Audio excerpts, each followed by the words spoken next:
Ցանկացած զարգացող երկրի տնտեսության առաջընթացի եւ կայունացման երաշխավորը մարդկային կապիտալն է, մտավոր ներուժը։ Եվրամիությունը մշտապես պատրաստակամություն է ունեցել Հայաստանում լուրջ ներդրումներ կատարել կրթության ոլորտում։ Այս շեշտադրումն ուներ Հայաստանում Եվրամիության դեսպանի ելույթը Գյումրիի երիտասարդության հետ հանդիպմանը։ Դեսպանը ելույթը սկսեց հայերեն ողջույնով։ Բարև ձեզ, ես Եվրոպական միության դեսպան եմ։ Այնուհետ Վասիլիս Մարագոսը շարունակեց անգլերենով։ Եվրամիության պատվիրակության ղեկավարը Հայաստանում ներկայում ընթացող եվրոպական ինտեգրման գործընթացների մասին խոսելիս շեշտադրեց Եվրամիություն-Հայաստան հարաբերությունների կարևորությունն ու նշանակությունը։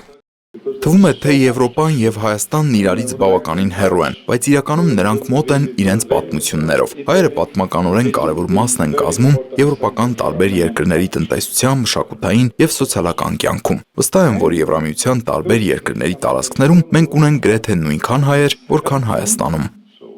Եվրամիության համար շատ կարևոր է Հայաստանի տնտեսության զարգացումը, որին մեծապես կարող են նպաստել այն կրթական ներդրումները, որոնք Եվրամիությունն ուղղում է կրթության ոլորտին։ Հայաստանի ուսանողների կրթության որակի բարելավման եւ տարբեր երկրների երիտասարդների միջև երկխոսության ապահովման ծրագրերի արդյունավետության բարձրացման համար ձեռնարկվում են քայլեր վիզաների ազատականացման ուղղությամբ։ Խոսելով Եվրամիության առավել կարևոր սահմանային անվտանգության ապահովման առաքելության մասին, Վասիլիս Մարագոսը նշեց Եվրամիության դիտորդական առաքելության ժամկետի երկարացումը այս հարցի նկատմամբ մեր ունեցած լուրջ վերաբերմունքի մասին է խոսում։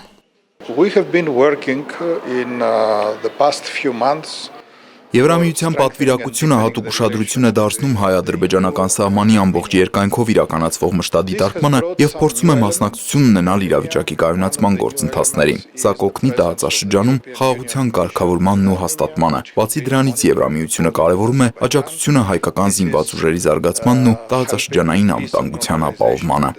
Եվրամիության ուշադրության կենտրոնում է նաև հայ գերիների եւ Արցախի ռազմաքաղաքական ղեկավարության Բաքվում ընթացող շինծու դատավարությունը։ Եվրամիության պատվիրակության ղեկավարը նշեց, որ սա նուրբ եւ զգայուն թեմա է հայերի համար։ We all know how sensitive is this issue for the Armenian people. Դուք գիտեք, թե ինչքան զգայուն է այդ թեման հայերի համար։ Մենք ուշի ուշով հետևում ենք այդ գործընթացին եւ տրամաբանական է, որ ինչպես Հայաստանը, Եվրամիությունը եւս ցանկանում է, որ դա լինի արդար։ Դա հստակ է սահմանված մեր դիրքորոշման մեջ։ Խոսելով Եվրամիություն-Հայաստան հարաբերություններում ստեղծվող հետագա համագործակցությունների մասին, դեսպան Վասիլիս Մարագոսը առևտրաշրջանառության ավելացման եւ նոր շուկաների ընդգրկման հնարավորություններ է տեսնում։ This is a very important priority.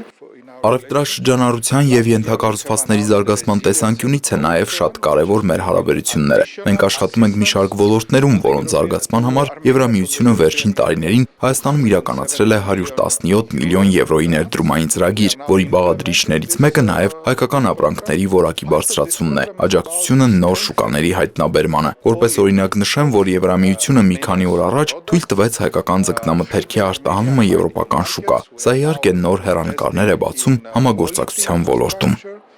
Եվրամիության պատվիրակության ղեկավարը ուսանողության հետ հանդիպումը եւս ավարտեց հայերենով։ Անկեղծացավ, չնայած շատ դժվար է, բայց որոշել է անպայման սովորել հայերեն։ Շատ գեղեցիկ լեզուն է եւ շատ դժվար։ Մարինե Դերբինյան, Արարատ Ծատուրյան, Հորիզոն։